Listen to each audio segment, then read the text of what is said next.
We will congregate outside after the talk. We have a great speaker today.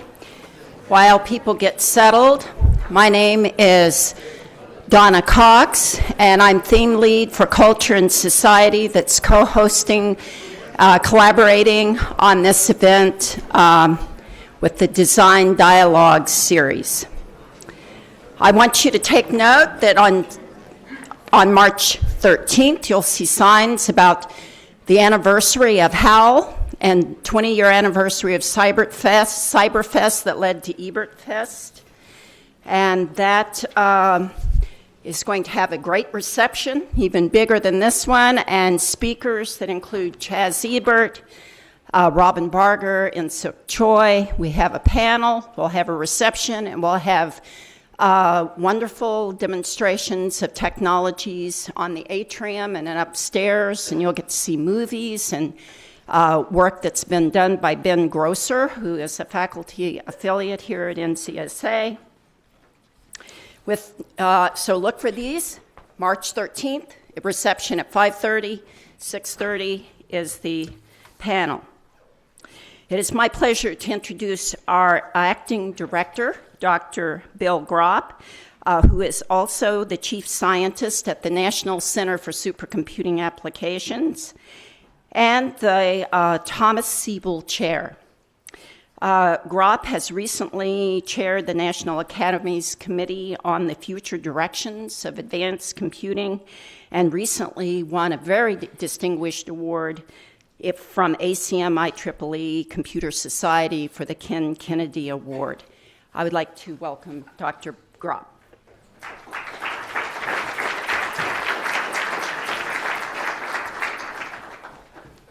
Good.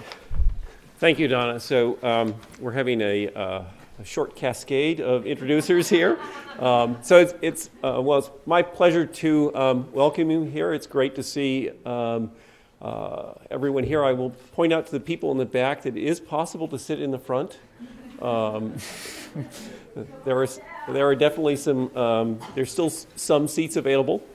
It's also my pleasure to introduce Anita Se-Chan, who is an associate research professor of communications in the Department of Media and Cinema Studies here at the University of Illinois. She's also an NCSA faculty affiliate and is the founder of the Design Dialogue series. Among the many things I just want to mention that her first book, and for those of you who've written a book, books are definitely labors of love. Her first book on competing imaginaries of global connection and information technologies, Network Age Peru, networking peripheries, technological futures, and the myth of digital universalism, was released by MIT Press in 2014, which actually makes us siblings in a way, since my books have been MIT Press as well. So with that, Anita, I will turn it over to you.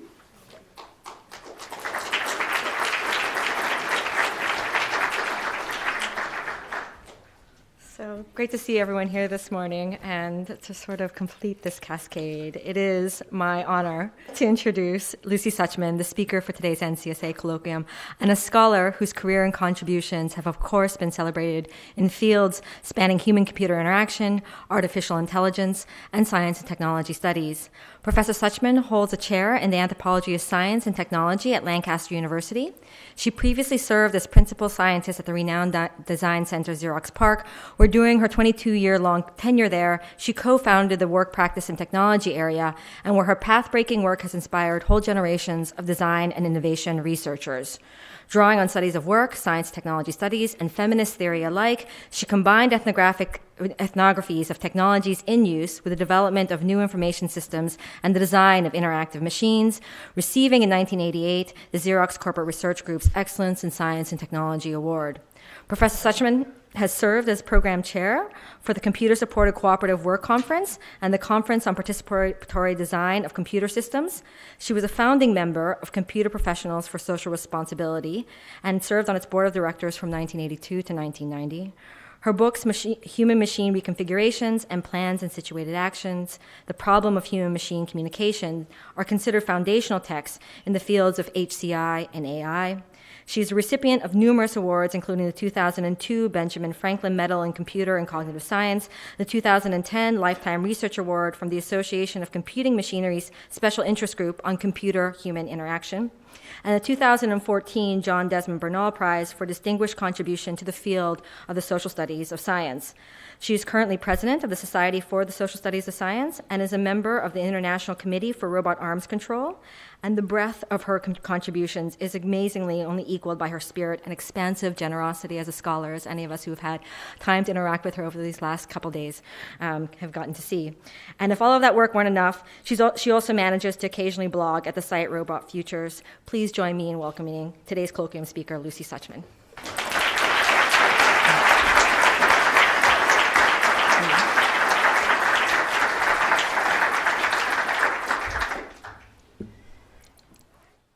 Oh, well, thank you to all of my cascading hosts for the for the introduction.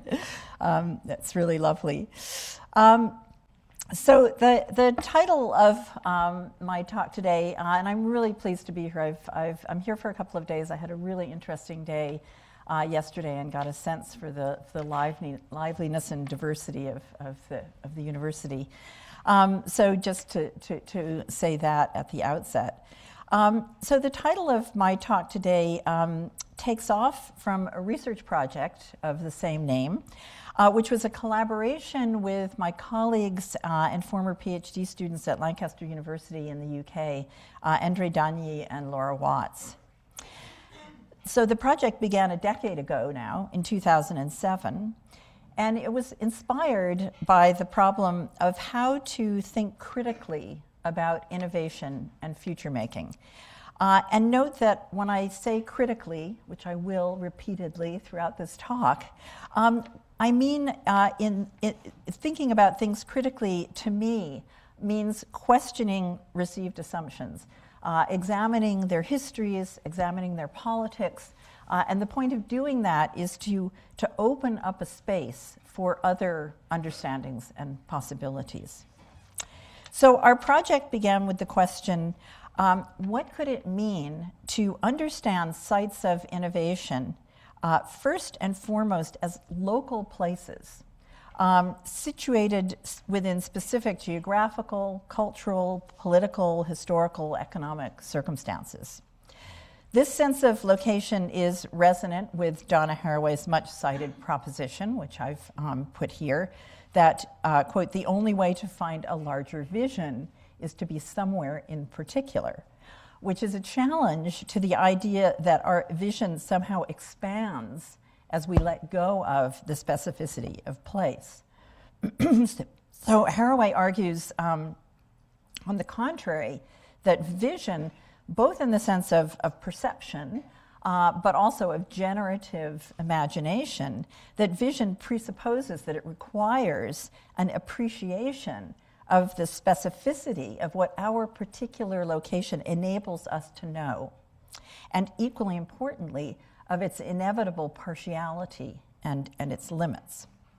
So the first sense of innovation here, of relocating here, and I'll just find my cursor, which, there we go. So the first sense of relocating here has to do with this idea of putting innovation in its place, and I'm kind of playing with the double entendre there. So putting it in its place, both literally in the sense of figuring out where it's happening, and also, of course, in the sense of sort of bringing it down to size. And this move, in turns, opens up the question of what are the places that we currently take to be sites of innovation and future making. This led us in our project to think critically about relations between so-called centers and peripheries.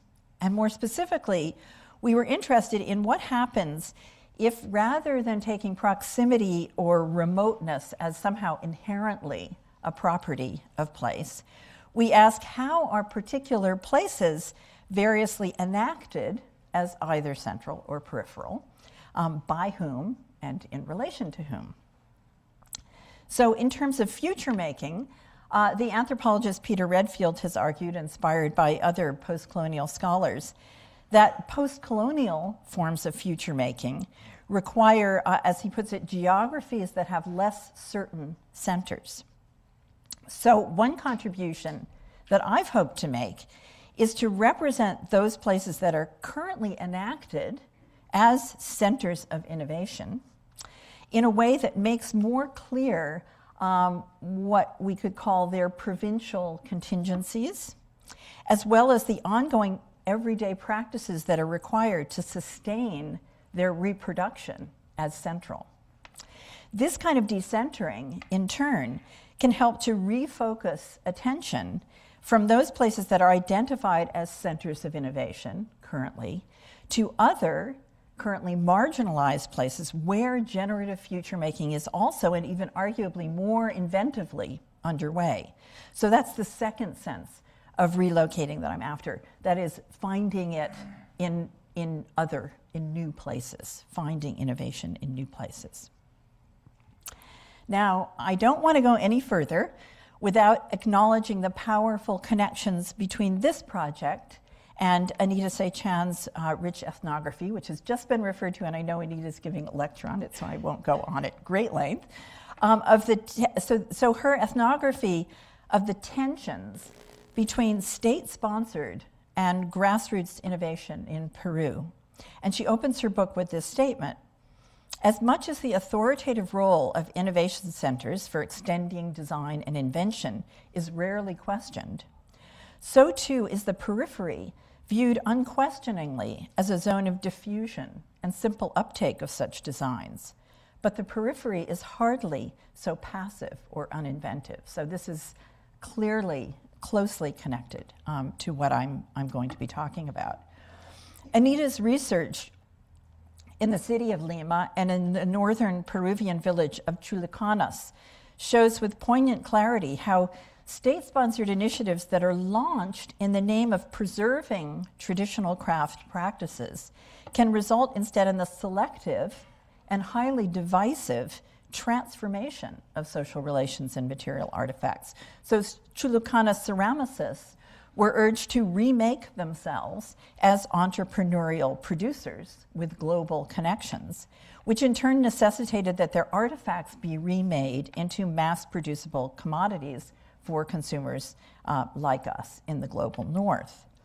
Along with the forces of resistance from within the Chulucana community, Networking Peripheries explores as well how maker communities in Peru have hacked the One Laptop Per Child initiative in order to transform it from a project in replicating neoliberal subjects to a medium for honoring and reanimating collective modes of creativity. So our Relocating Innovation project was playing with comparison across these seemingly and actually very different sites. So in the upper left, we have Xerox's Palo Alto Research Center in the Silicon Valley. That was my primary research site, and I'll say more about that in a moment. The Orkney Islands off the north coast of Scotland, which are most famous as a UNESCO World Heritage Site for Neolithic archaeology. That was Laura Watt's field site, and I'll come back to that in the end. And the Hungarian Parliament, which is located in Central Europe, that is on the margins of Western Europe. So it's very interesting the way that designation works. And that was Andre's focus for his PhD thesis. And I'm not going to be saying more about that, but I'd be glad to come back to it in the discussion. So of course, it's the first of these that is most obviously fits the one that fits the descriptor of a center of innovation. But our project was to decenter that assumption by exploring relations of reproduction and transformation, histories and futures across these places, arguing that in all of them, all of those things were going on. And I've drawn together much of my thinking from the project in a 2011 paper that I wrote for the annual reviews of anthropology, here with my stock photo, which you'll be familiar with, titled Anthropological Relocations and the Limits of Design. And in that paper, I look critically at the rise of particularly professional design as a dominant figure of transformative change. I recall anthropology's own growing awareness in the latter part of the 20th century of its colonial history, which was articulated, among other places, in this edited volume, Reinventing Anthropology, published in 1970, which it was just in time for my own coming of age as an anthropology student at the University of California at Berkeley. I was committed to the call in Professor Laura Nader's contribution to the volume to study up. And my first idea was to gain a deeper understanding of how corporate power is enacted through an ethnography of the everyday life of a major American corporation. So it was the search for a site in which to pursue that project that led me to Xerox, and serendipitously to Xerox's Palo Alto Research Center, or PARC. So it was only on my arrival at PARC in 1980 that I then became drawn into questions of technology, innovation, and design, which have basically occupied me since then. So the year that I arrived at PARC marked really the end of the research center's first and most celebrated decade. I sometimes say the rest isn't history, but that's another story about what actually happened in the subsequent 20 years that I was at PARC. So it was really the 1970s that were the years that constituted PARC's reputation. So the standard narrative of industrial research and development begins with the premise that you take experts in relevant disciplines and you gather them together. You provide them with the necessary resources, including, famously in the case of PARC, beanbag chairs.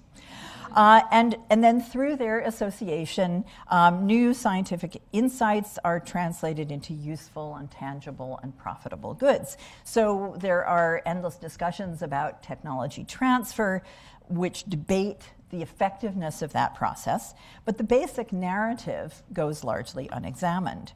And the narrative of PARC is in many ways emblematic of this story in the ways that its achievements have been rehearsed over the past 40 years. So here's one example, quote, "In 1973, more than 3 years before Steve Wozniak of Apple soldered together a circuit board that qualified as a computer, researchers at Xerox's Palo Alto Research Center flipped the switch on the Alto, the first computer ever designed and built for the dedicated use of a single person.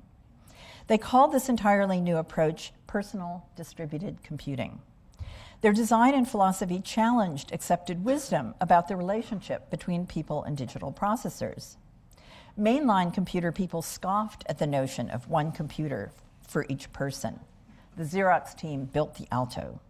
Traditional computer applications centered on number and data manipulation. The machines and the Xerox team focused on words, design, and communications. By the mid-70s, PARC had crafted a framework of machines and programs that were personal because they were individually controlled and distributed because they were linked through networks to shared resources. The entire system of people, machines, and programs advanced human productivity in ways paralleled only by the exploitation of pencil, paper, printing press, and telephone." So the story being told here of particular places and persons and things that changed the world is, again, paradigmatic for popular technology histories. And for the actors that were involved, it was, by all accounts, a magical time. At the same time, this moment that was so central to the history of distributed personal computing was, and in many respects remained, peripheral to the future of its sponsoring corporation. Accounts of just how and why that was the case have by now become a part of computing and business history. The text from which the excerpt that I just read you is drawn, Fumbling the Future, How Xerox Invented Then Ignored the First Personal Computer, is concerned with the subsequent failure of Xerox Corporation to exploit fully the innovations that it had sponsored. But I've been interested in a prior question having to do with other ways in which that story of PARC's achievements might be told, ways that wouldn't erase the magic of those moments of realignment that gave rise to recognizably new things, but would figure those moments, their conditions of possibility, their distributions of agency, would figure those differently. And to do this, I think, requires locating PARC and the wider frame of innovation in a historical legacy reaching back at least 100 years. At its founding in 1970, PARC represented an investment in making technology futures. It was deliberately placed, that's as the story goes, far from Xerox Corporation's headquarters in New England, so that and located on the west coast of the United States in the nascent Silicon Valley. So this is a topography that mirrors earlier waves of westward expansion, where PARC is positioned as a kind of advanced settlement on the frontier of emerging new markets in computing. But frontiers, as the anthropologist Anna Singh reminds us, are, quote, not just discovered at the edge, they are projects in making geographic and temporal experience. And as we know, such projects involve disengaging landscapes from the already existing forms of life that inhabit them, so that they can be figured as a kind of emptiness that's just waiting to be filled. And like its predecessors, the frontiers of computing are imagined to be kind of indefinitely extensible, even more an effect of the activities of those who are gaining benefit from them than frontiers that are marked more obviously by landscapes and by natural resources. As Singh observes, quote, the activity of the frontier is to make human subjects as much as natural objects. It is a space of desire. It calls, it appears to create its own demands. Once it is glimpsed, one cannot but explore and exploit it further.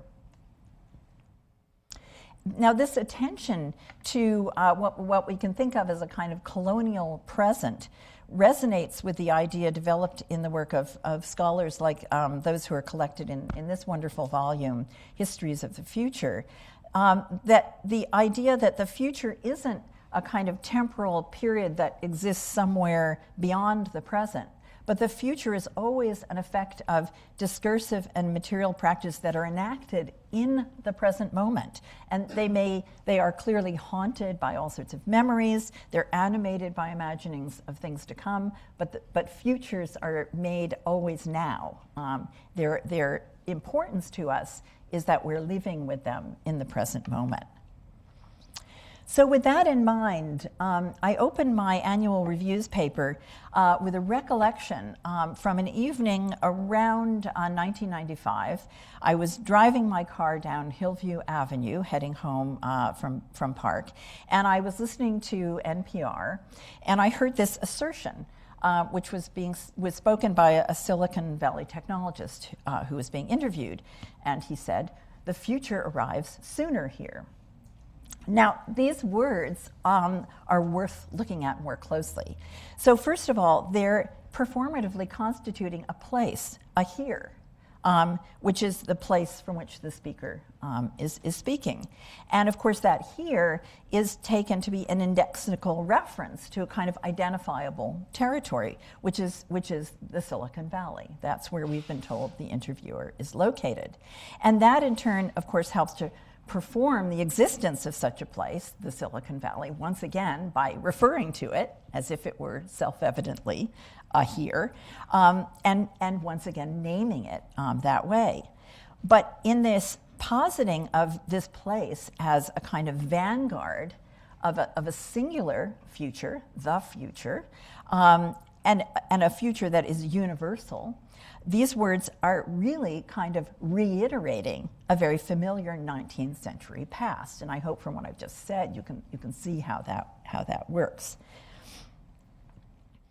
And we can understand that better by referring to Johannes Fabian's writing in Time and the Other, where he observes that a statement like this one involves, in his words, placing chronologically contemporary and spatially distant peoples along a temporal trajectory such that the record of humanity across the globe is progressively ordered in historical time. So this is a classic colonial move.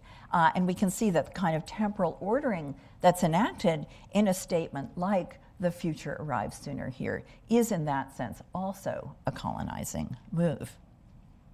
So we can read that statement, in other words, as actually reproducing the neo-colonial geographies of center and periphery and the kind of temporalities of technological development that in the mid-1990s underwrote the Silicon Valley's figuration as central to the future of everywhere. The Colombian-American anthropologist Arturo Escobar has proposed the term technoscape to reference the ways in which discourses and practices that are generated by and around information and communications technologies comprise a kind of landscape to be inhabited.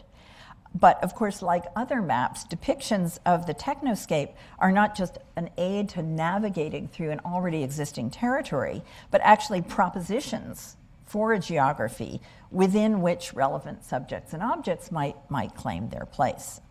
Here are a couple of indicative examples. So here are two more images to think about this with. So on the upper left, we see these are the same places across time. So on the upper left, we see Brokaw Road in San Jose, California, during the first wave of Euro-American settlement of the valley, which was then famously a place of great agricultural abundance, and was named since its colonization Santa Clara.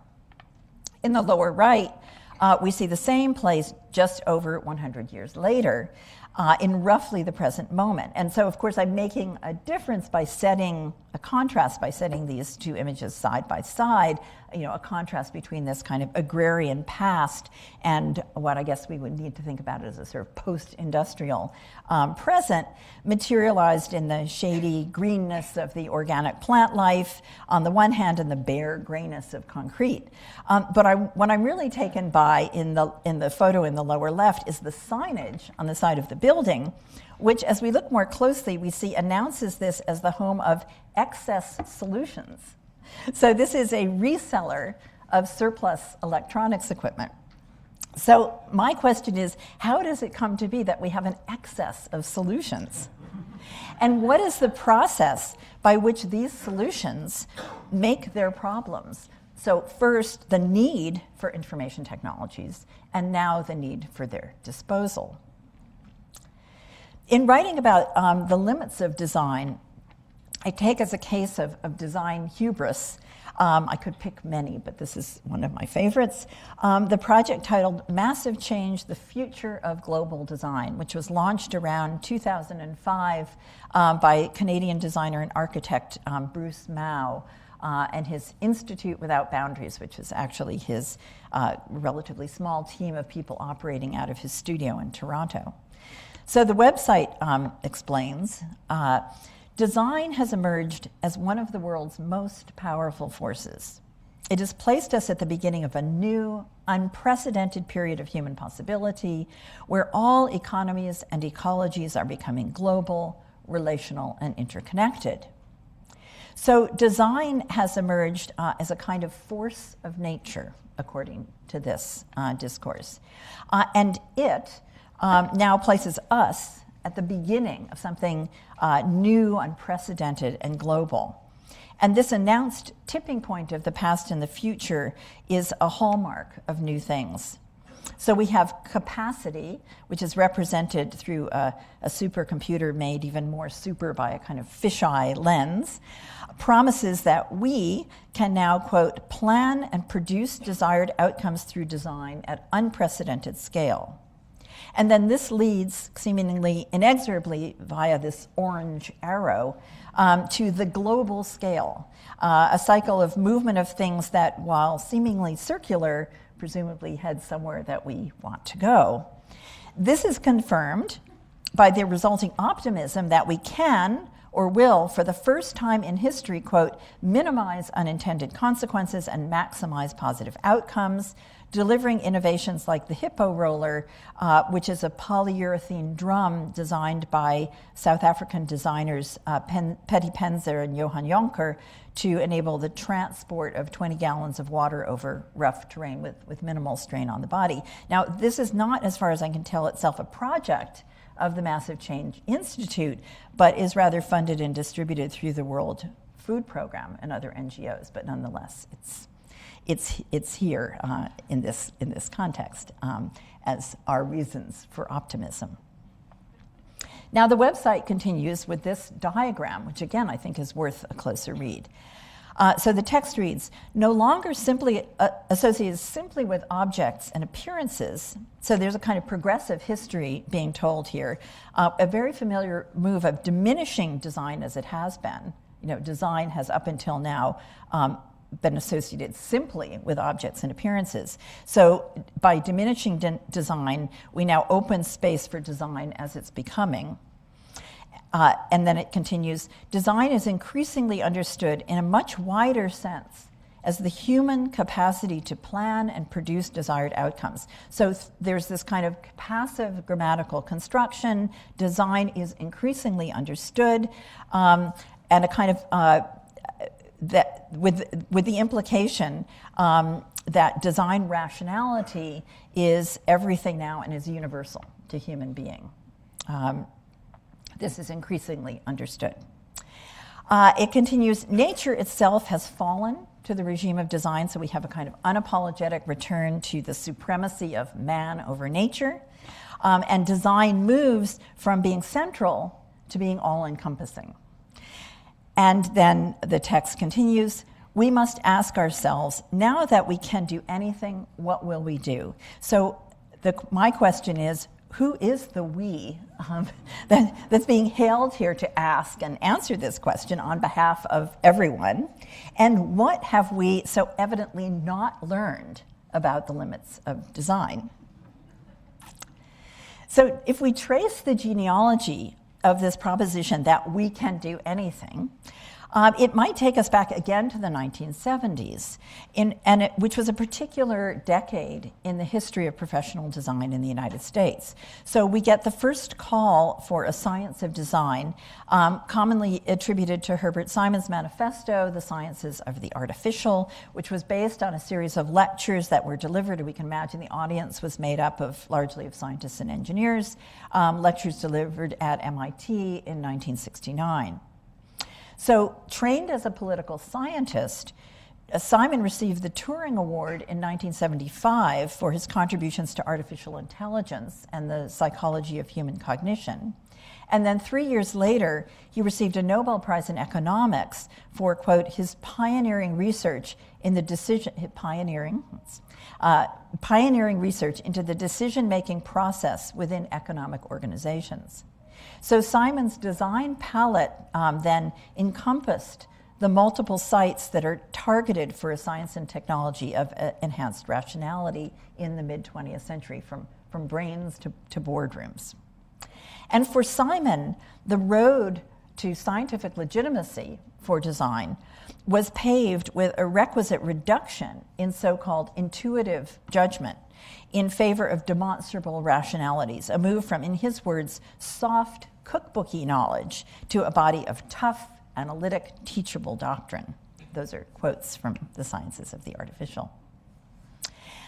In his collection of responsive essays titled The Politics of the Artificial, Victor Margolin argues that one result of Simon's lineage, his paternity within design, is a lineage focused more on creating models of the design process than on developing a critical theory of design practice.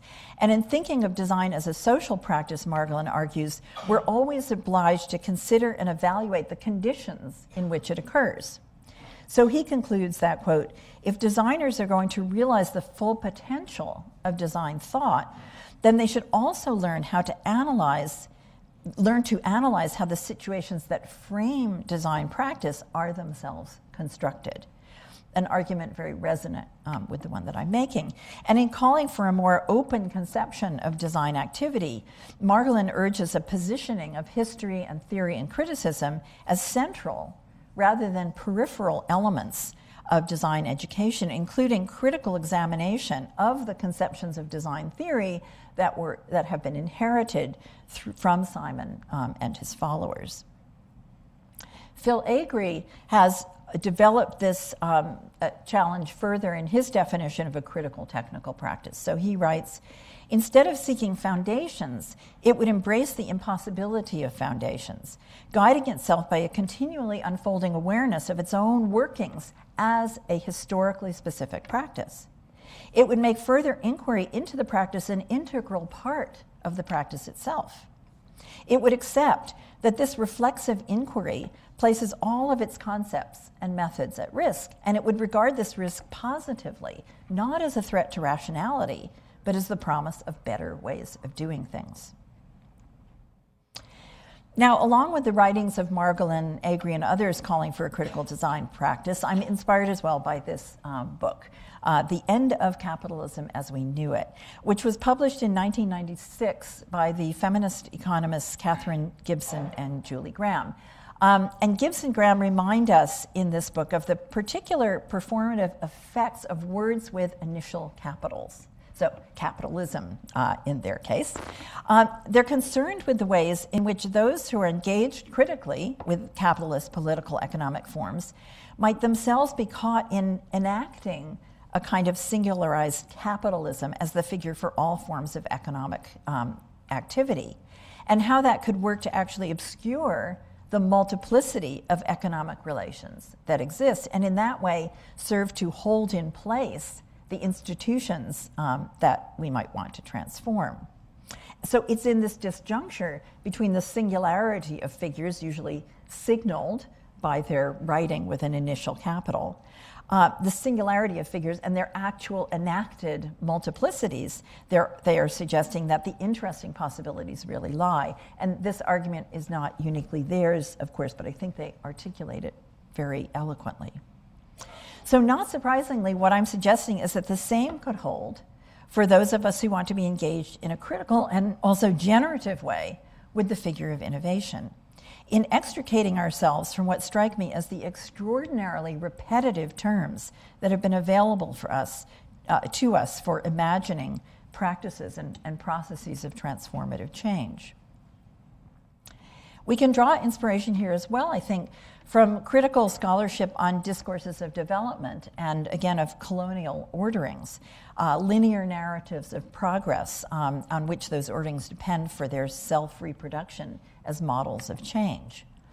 In a manuscript, a forthcoming manuscript titled Autonomous Design, the Realization of the Communal, Colombian anthropologist Arturo Escobar, best known for this wonderful book, Encountering Development, published in the 1990s, Arturo reminds us of the difference between projects in alternative development and more radical initiatives in alternatives to development. He turns to discourses of transition as a promising alternative to development, one based in a kind of cosmopolitan localism that relies upon what Arturo calls, quote, the political mobilization of relational worlds by communities and social movements in both the global north and south. And he provides a series of examples from transition town initiatives in the UK, which are focused on degrowth and the rebuilding of sustainable communities, to post-development projects in Latin America based in indigenous struggles in alliance with wider social change movements. He calls for a transition from design as a central political tool for modernity to, in his words, quote, designs for the pluriverse as a tool for reimagining and reconstructing local worlds. And there's a whole series of very interesting scholarship now about ideas like engaged universalism. How do we hold on to the things that we value about ideas like the universal, but recognize that we do that always from specific locations. So let me then close, as I promised, by returning us to the Orkney Islands. Laura Watts argues that there's a very immediate sense in the Orkney Islands of this 5,000-year-old past that's afforded by these extraordinary Neolithic stone circles. And she suggests that that sense of a very, very long history is projected forward by Orcadians and the kind of temporalities of their imagined futures.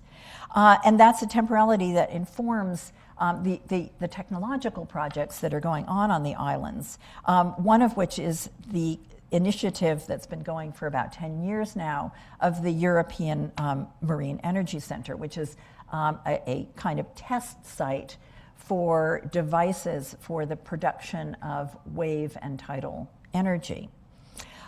Laura has a very fascinating account of how this test site that is the place where prototype machines actually get put into the water works.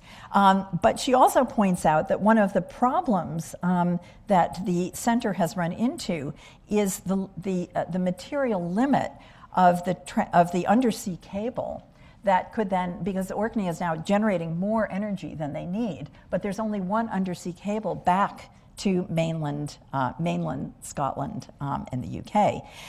So their problem now is the constraint of that cable for returning electrons back to the grid. That's one of the complications of the stories that she tells. And this is a material constraint. But there are what we could call semiotic constraints as well, because despite the richness of energy innovation, the imaginary of Orkney as peripheral prevails in the halls of government to the south, exemplified in this anecdote, which is a quote from the UK's Minister for Energy. At seemingly sympathetic remark, he says, "It must be really hard being so far from where it's happening." Now, the question, of course, is just what is the "it's" that we're referring to here? Of course, if it's wind and waves and tide, then Orkney is at the center, as Laura's investigations make clear. And in terms of this undersea cable and its limits, Laura writes, instead of relying on and waiting for the central spoke on the energy grid wheel to reach out to them and build a second cable, Orcadians are reshaping their energy network. No longer is power, both political and electrical, all flowing to and from the center. As many edge places around the world have shown, connections can be reshaped, hacked, tapped, bent, queered into new shapes. One of the many examples of that kind of hacking that Laura offers is a more serendipitous local project in renewable energy. Farmer inventor Colin Risbridger's Brucktech anaerobic digester, which was inspired by this set of abandoned refrigeration containers. And these are the Bruck in Orkney speak, which are discarded objects that are kind of pregnant with potential future uses. So configuring these refrigeration containers together with a well-designed catchment installed below his cow barn, as he said to Laura, the kai, or the cows, are the workforce, and an underground infrastructure of pipes that carry the slurry into the digester. Colin has created a system from which roughly 25 beef cattle create a ton of slurry a day, which produces 20 cubic meters of biogas, or 14 liters of biogas fuel. So this is a configuration that very artfully integrates the buyer, the farm, the island community, the farming economy, the island environment. This is really place-based innovation, maybe in its most literal sense. Laura's project on Orkney included other kinds of experimentation as well, including some literary modes of innovation. This event was staged at the local arts center. It was a collaboration with island poet, photographer, and publisher Alastair Peebles, and out of it came this book, the Orkney Futures, a handbook, which was a collection of short thoughts about the future by local residents, writers, poets, a few other academics, including myself, an invitation to kind of imagine Orkney futures together. And this whole thing, the event, the creation of this handbook was a really lovely experiment in its own right in collective future making. So let me close now by acknowledging the ways in which the approach to innovation and design that I'm urging is already in play here on your campus. For example, through the Prairie Futures Research Cluster, but as I'm spending a couple of days here, I realize in so many ways. So the cluster, as I understand it, is aimed at exploring, what we might call innovation at the middle. That is remembering the particular histories of this university, of this region, and resisting the tendency to try to replicate modes of future making that are promoted from North America's coastal edges. So I'm really heartened to see the kinds of thoughtful conversations and really passionate initiatives that the research cluster has generated, including discussions about the design and progress of the new design center. These conversations make clear that the design center's own design needs to include careful investment in existing and sustainable social infrastructures and collaborative relations, which are understood to be as important as its architecture and its technical infrastructure. In terms of designing differently, multiple voices are needed now more than ever, not only in the articulation of design solutions, but in the prior, and I think in many ways more consequential question of who defines what constitute relevant design problems. These are the politics of innovation, and their erasure from design discourses, I would argue, diminishes design's transformative possibilities. My hope in the end is that relocating innovation in the senses that I've tried to set out this morning might help to loosen the grip of prevailing assumptions regarding where and how change happens to make room for more generative and more sustainable forms of future making. Thanks.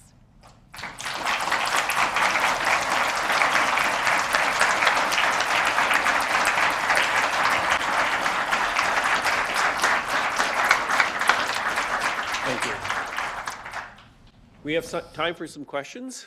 And if you have a question, please come to a microphone. There's one here, and there's a roving one over there.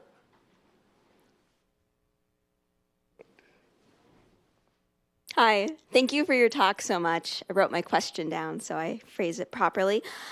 So in your example of, Western manifest destiny, both as part of American history and technology, seems to imply that personally identifiable history makes a place feel less futuristic or open to change. Is it possible to rebrand a space that's already inhabited by us to make it feel sparkly and new again so that we can put change in, such as, maybe building things that are more relatable to our environment or whatnot? And if so, what are those strategies that you've seen? Okay, it's interesting to your question kind of suggests that that remembering these histories actually makes it more difficult to engage in transformative change, and I guess I don't see it that way. I mean, for me, it's the forgetting of these histories that make it more likely that we are unwittingly reproducing those paths in our future making practices. So I think we've got to always both have those histories with us in a way. They're the ghosts that haunt us, and use them as a prompt to reflect on, again, the reproductive aspects of our change-making practices. And in terms of kind of clearing a space for future making, I mean, I use that sense of clearing a space, and, again, maybe I'm now, subject to exactly what I just said. Do we have to think about, does making the future, does making new things require clearing a space? What if we didn't think about it that way? Because one of the things that bothers me the most about a lot of design discourse, and I've experienced this myself very directly at Xerox PARC, is that one of the moves that happens is that the present has to be constituted as a problem. There was a period toward the end of my time at PARC when there was a constantly reiterated narrative that PARC had lost its joy, its passion. and we needed to do something to reanimate it. Now, I was placed in the dilemma that, like, I didn't feel like we'd lost our joy and passion at all. Like, there was all this amazing stuff going on, and that put me at odds. It was one of the things that contributed to me sort of not being with the program. And, at one point I was actually told by my manager that I was resistant to change, which completely blew my mind, right? And helped me to see that being resistant to change, it all depends on what change we're talking about. So I was resistant to a mode of change that to me felt like a regression. So it's very complicated. But I think, I think part of the project, and I don't have any clear solutions to this, but I think there's some very interesting thinking going on, is how can we get away from those narratives about the past and the present and the future and change, so that we don't have to be diminishing. We are both more cognizant of the problematic aspects of how, of who we are and how we got here, but we also don't have to necessarily diminish the present in order to open space for new things. So it's not really an answer, it's a, but. So, here. Hi, thanks. First of all, you bring a lot of things that are really interesting, and I want to thank you. For me, this idea of a critical approach to design, that it's, it's currently probably falling into this idea of global economies where everything is, cut down to a specific place in a specific moment, in a specific view of the things that we do. And design being something about, this idea, innovation and design, this idea of future making, constant future making. And one of the things that I've been, currently, traveling around is this idea of what is future making and what is really innovation and where's the power situated when you actually think about innovation and design and even social innovation, stuff like that, that you actually have a we defining the problems of somebody else, that you actually have a we believing on a future that is just one single view of the future. And on a process, in this global world, we have come to this idea that there is a common reality and there's a common future, and we're aiming to that common future. And I got this something that comes from a that I'm actually troubling saying, because it's an indigenous community in Colombia, but actually calling them indigenous is already putting something of power, right? Of separating someone. But this idea that they have is that we just are wrong. I mean, so common knowledge and common European and Western tradition is just wrong. We just made a wrong turn, and they're just waiting for us to actually come back to what's right? And this idea that, we actually see and see people and see like there's a lot of issues, and there's poverty, and there's a lot of things that we define as society. And we're not actually listening to the different ideas of future, right? And we just, select this idea of design as a very positivist approach of transforming reality to an idea of future that comes from a specific power, and even the idea of knowledge come from this idea of power. So this is something very troubling for me, and I wonder, what is your point of view of that? Yes, thanks.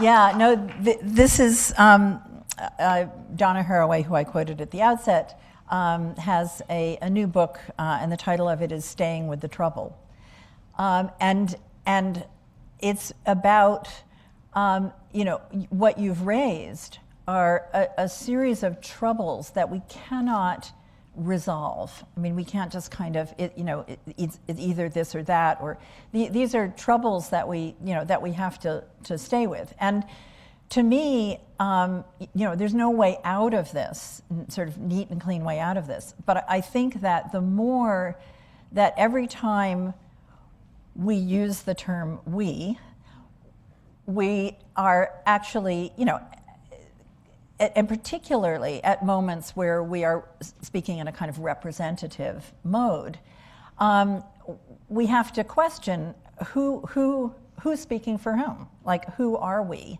And that's going to shift. I don't think that's fixed. And all of us, depending on how we move around in the world, we have intersections across multiple knowledge systems and positions, more and less, positive or negative. So it's kind of trying to be aware of that, trying to, as you said, be aware of how a term like indigenous is ambivalently, I think, a mark of recognition and respect on one hand, and a reproduction of difference on the other. For me, it's a matter of staying alert to, sort of help me think through that.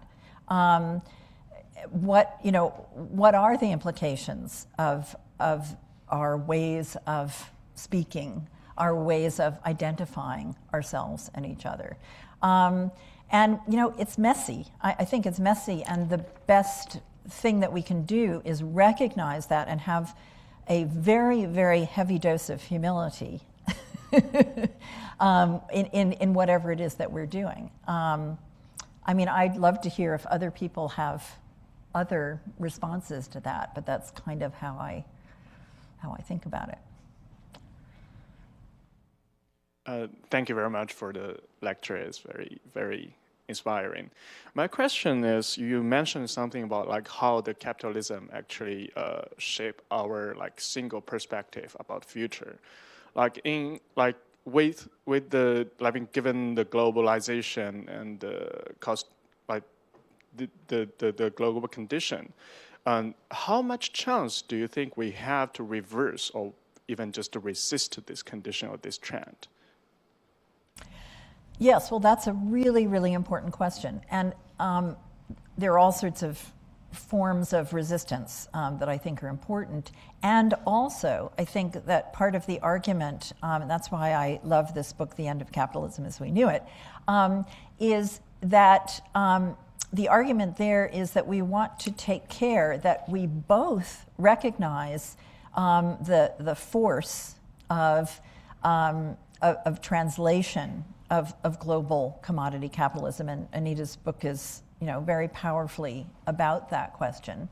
But also how we, in the way that we represent all of the multiple kinds of social and economic relations that exist in the world, that we don't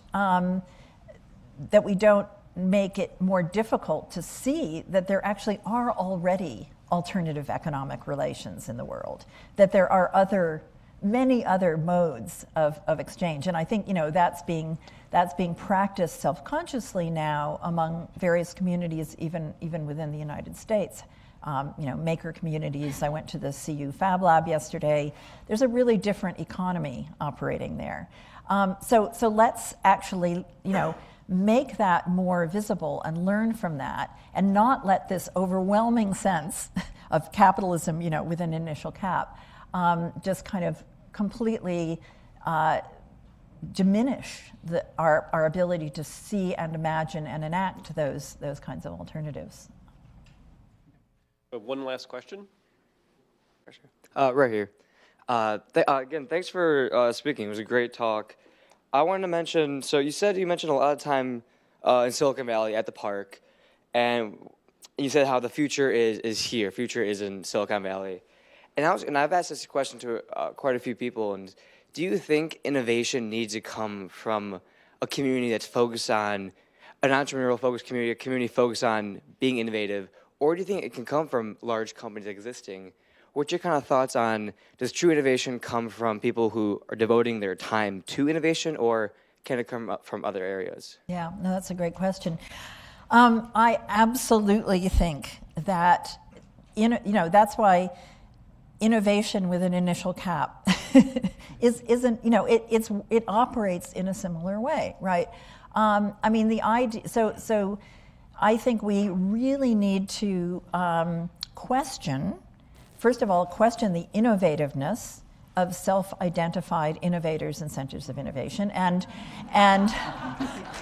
you know, I would argue that there was at least as much reproductive activity going on at Xerox PARC as there was transformative activity, right? And you know, we could go into that more, but so really getting away from this idea that that innovation or inventiveness happens in some places and not others. Reproduction and transformation are going on all the time, everywhere, differentially. But we need to question, we need to really identify and understand the reproductive projects that go on in the name of innovation.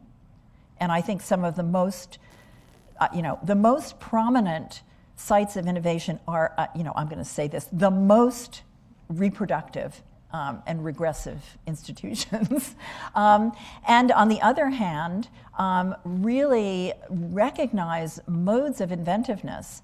And I'm a really strong believer in incremental, iterative, incremental. The only real change, I think, is change that happens slowly, painstakingly, over time, through the making of social relations in the long term. That those places are, to me, the most exciting places, and I think those are what are starting to be recognized now in the various initiatives that we have. And Arturo Escobar's book that I mentioned, is sort of helping to disclose that kind of inventiveness as it's happening in places that are not recognized. Thank you. I think it was a great way to close the talk, and let's thank our speaker again.